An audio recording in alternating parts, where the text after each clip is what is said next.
नमस्कार। आज हम बात करेंगे एक ऐसे महान योद्धा के बारे में जो थे गोकुल जाट।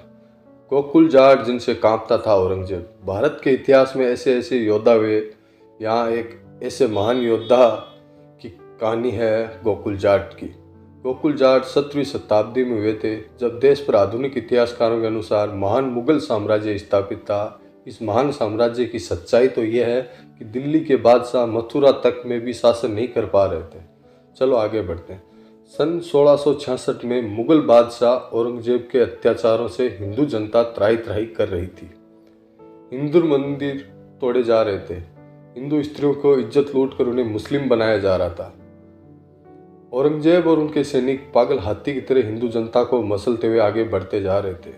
हिंदुओं को दबाने के लिए औरंगजेब ने अब्दुल नबी नामक एक कट्टर मुसलमान को मथुरा का फौजदार नियुक्त किया था। मई 1659 में अब्दुल नबी ने शिहोरा गांव पर हमला किया। उस समय वीर गोकुल जाट गांव में ही थे। भयंकर युद्ध हुआ, लेकिन अब्दुल नबी और उनकी सेना शिहोरा के वीर हिंदुओं के सामने टिक ना पाई और सारे सैनिक गाजर मूली की तरह काट दिए गए। गोकुल जाट की सेना में राजपूत, गुजर, यादव, मेव, मीणा इत्यादि सभी जातियों के हिंदू थे। सब अपनी जाति पाति भूल कर एक हिंदू थे। ऐसे विजय में हिंदू साम्राज्य में एक नए प्राण फूंक दिए थे। उसके बाद 5 माह तक भयंकर युद्ध होते रहे। मुगलों की सभी तैयारियां चुन हुई, सेनापति प्रभावहीन हुए, असफल सिद्ध हुए। क्या सैनिक और क्या सेनापति, सभी के ऊपर गोकुल जाट की वीरता और युद्ध संचालन का आतंक बैठ गया। अंत में सितंबर माह में बिल्कुल निराश होकर सेठ सिकन खान ने गोकुल जाट के पास संधि प्रस्ताव भेजा। गोकुल जाट ने औरंगजेब का प्रस्ताव अस्वीकार करते हुए कहा कि औरंगजेब कौन होता है हमें माफ करने वाला, माफी तो उसे हिंदुओं से मांगनी चाहिए। उसके अकारण ही हिंदू धर्म का बहुत अपमान किया।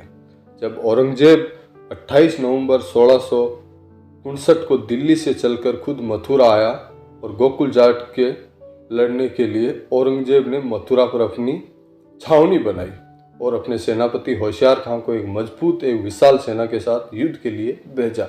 आगरा शहर का फौजदार होशियार खां 1659 में दिसंबर के अंतिम सप्ताह में अपनी अपनी सेनाओं के साथ आ पहुंचे। वह विशाल सेना चारों ओर गोकुल जाट को घेरा लगाते हुए आगे बढ़ने लगी। औरंगजेब की तोपें, धनुधरे, हथियारों और हाथियों से सुसज्जित 3 लाख लोगों की विशाल सेना और गोकुल जाट के पास किसान की सिर्फ मात्र 20,000 की सेना ने भयंकर युद्ध छिड़ गया।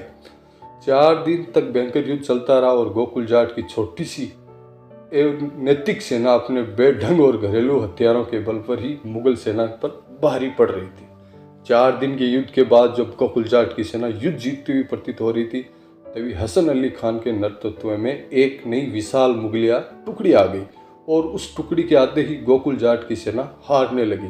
युद्ध में अपनी सेना को हारता देखते हजारों नारियां जौहर की पवित्र अग्नि में खाक हो गई।